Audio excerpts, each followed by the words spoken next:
It's time for Where You Live with Gene and Tony, the show that's all about owning, buying, selling, renting, and association management. If it involves a home, we'll talk about it. Here's your chance to get your homeowner questions answered. From the Concierge Landscape Studios, here's Gene and Tony. Needed the shelter of someone's arms, and there you were. Needed someone to understand my ups and downs, and there you were. Good morning and welcome once again to Where You Live with Gene and Tony. I'm Gene Sullivan. I'm Tony Crockett. Good morning, Tony. Hi. And we are broadcasting, Tony is, live from the plush, palatial broadcasting station in Eagan, brought to you by Concierge Landscape, the Concierge Landscape Studios. I am, on the other hand, broadcasting live from the Extreme Exteriors mobile broadcasting unit, powered by Skype, in beautiful northwestern Wisconsin. And we've got quite a show for you today, folks. We have some of the topics we're going to cover today. FHFA wants to restrict homeowner associations from being able to charge a deed-based transfer fee. Is this a good idea or a bad one? Some of you may be asking, what is a deed-based transfer fee? Well, we'll talk about that. Next, if you ask most folks, they would probably tell you that mediation, arbitration are good things. They help to keep court costs down. They help to get things negotiated. But in Nevada, they want to make it mandatory, not for all civil matters, mind you, just HOAs. Do you agree with this move? Well, we have a Nevada homeowner and homeowner advocate who has some issues with this new law in Nevada, and we'll talk to him about that shortly.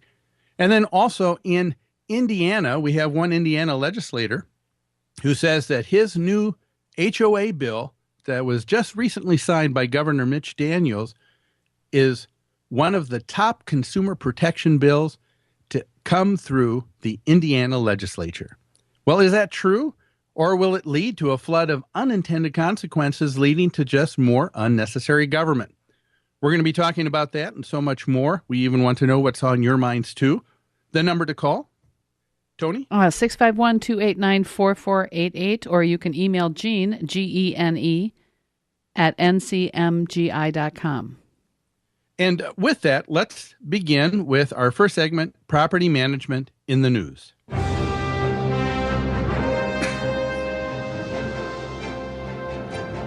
And today, Property Management in the News is about the FHFA update.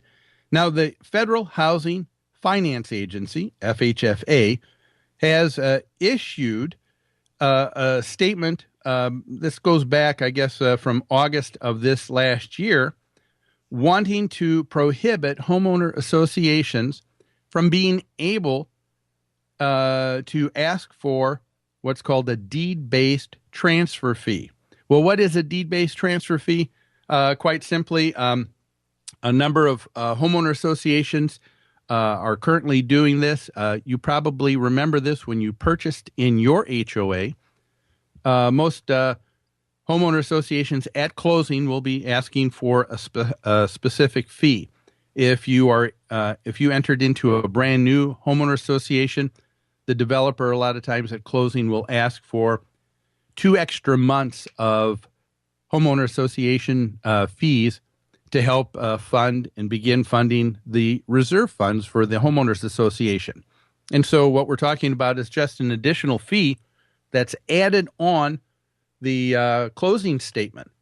And quite frankly, there's always a lot of different fees that have always been added onto closing statements since people have been buying and selling property. Mm-hmm. Gene, what would the association use a fee like that for? You explained what a brand new unit, the developer would charge 2 months of fees to help start funding the reserve fund. What about an existing home? If you bought it later, it's already existing. Why would the homeowners association even ask for some kind of fee?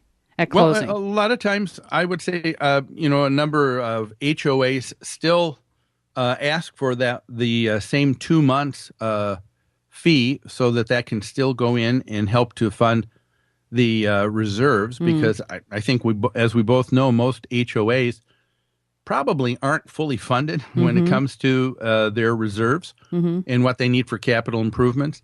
And so a lot of HOAs will continue on after the developer is gone and continue on with that as a particular way of just helping to replenish and to add to the reserve funds that everybody needs. And I think most homeowner associations have realized that this is something that really does benefit all of the homeowners, because I think everybody sees this as being fair, because no matter when you came into the association, you are paying the same amount of fees. That sounds very fair to me. Describe what it's for. Yeah. Sounds fair to me. I've always wondered about that, why the first owner has to cough up that money, but subsequent owners don't. So to me, it sounds more fair. I agree with you. And I think what's happening now, Tony, with this deed-based transfer fee, is that other associations are realizing that in this economic climate that we're in right now, associations have been woefully underfunding their reserves or being able to make their budget. And so because houses go into foreclosure, and now let's say, for example, there was a special assessment of $5,000 for 100 units, and you have 5 of those units go belly up in foreclosure. Those homeowners aren't going to pay that $5,000 assessment. And so associations are now saying, hey, why don't we add a deed-based transfer fee to collect and start getting some money to help us be able to get back what we're out. And they're maintaining this is really helping all of the homeowners in the association. So it sounds like more associations are considering this, but using it for a different purpose other than funding the reserves. They're using it to help meet their operating budget. Yes. And so you're beginning to see this as a way of associations kind of getting around being left holding the bag with all these fees, because obviously you have 10 people in a 100-unit association that don't pay that special assessment. That's $50,000. Right. So everybody else who stays in the association to be penalized and have to come up with that additional $50,000 in order for them to do the capital replacement improvements needed gets to be very difficult. So that's, I think, part of the thinking behind it. FHFA came out and said, well, wait a minute, we don't think that this really benefits folks. So FHFA started this last August, going through the fall and winter, began asking for comments and feedback. And of course, CAI, the Community Association Institute, moved forward and assembled some data of over 1 million homes living in HOAs. And they tried to demonstrate through the survey that they asked from homeowners, does the deed-based transfer fee, does it make sense? And is it directly benefiting the homeowners? Well, FHFA now has come back and they're saying, well, okay, we will consider this. We think that maybe there is a benefit, but they want to put, again, a couple of provisos in there to limit an association from being able to do that. One is they have what they call the direct benefit clause. And it says simply that if a unit is going to be levied a special fee, the HOA must be able to show or demonstrate a direct benefit that property is going to receive by being charged this fee. Okay, and how would they do that? What does FHFA think is a direct benefit? Well, that is they don't, of course, describe that. They don't define that, but okay. They not completely. Yeah, they do further define that, though. They say that the direct benefit is something that takes place when that particular unit can see that money benefit either that property directly or within 1,000 feet of where that home is. Okay, so the FHFA is defining a direct benefit as something that benefits the home that's being purchased specifically, or some part of the property, of the communal property or the neighboring property within 1,000 feet of the unit. Within 1,000 feet. So it sounds like what they're defining direct benefit as only maintenance or improvements to the property. Yeah. It sounds like they're ruling out a lot of the other operating costs. Like, can't you see some issues with that already? Yeah, services, utilities, amenities. So they're ruling out things that associations still pay for.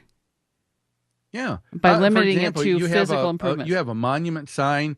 You have a playground, a tennis court that's over 1,000 feet away from this home, and that's what the assessment's going to use to upkeep.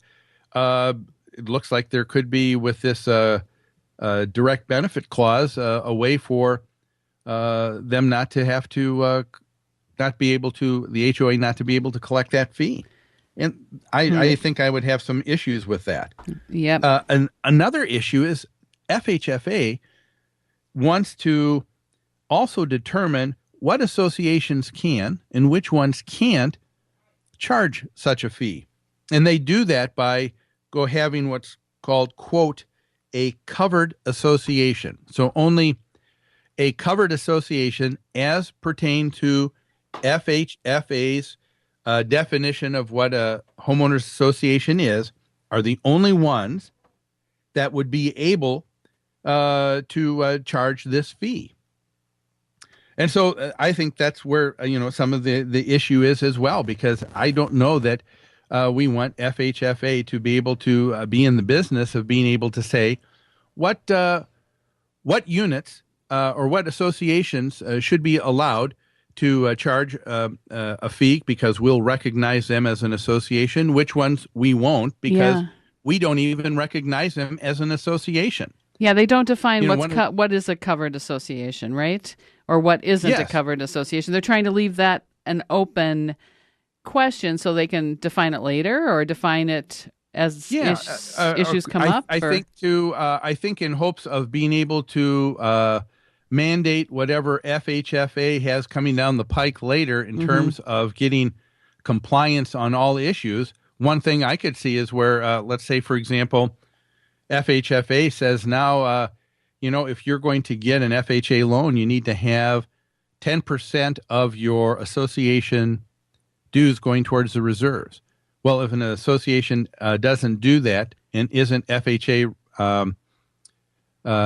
qualified, I could see FHFA also coming back and saying, we're not considering you an association, so you're not you're not a covered association, even if that association has fully funded its reserves already and doesn't need 10% of the operating we've budget. Talked about that before. If someone has a fully funded reserve plan, and not many do, but if they do, they don't need to be putting continually 10% of the HOA's operating budget aside for reserves because it's a nonprofit organization. It's not supposed to be making a profit. Yeah. So those are just some of the issues that are probably that I see are still kind of up in the air with this. And so that today basically is property management in the news. What do you think about a deed-based transfer fee? Is that fair? You could give us a call about that and talk to us about that or anything else. But we're going to take a break. By the way, I need to also mention that, of course, Property Management in the News is brought to you by Pest Control Services. Remember, when you need to get rid of unwanted pests in your home or rental property, you want to call someone who's responsive, professional, and a proud member of Angie's List. Give owner Greg Keener a call at 952-894-9748. That's Pest Control Services. Well, we're going to take a break. When we come back, we're going to dig in with the state of Nevada once again, mandating mediation and arbitration as necessary first steps before an HOA can move forward with foreclosure. What do you think about that? We'll find out more after these messages.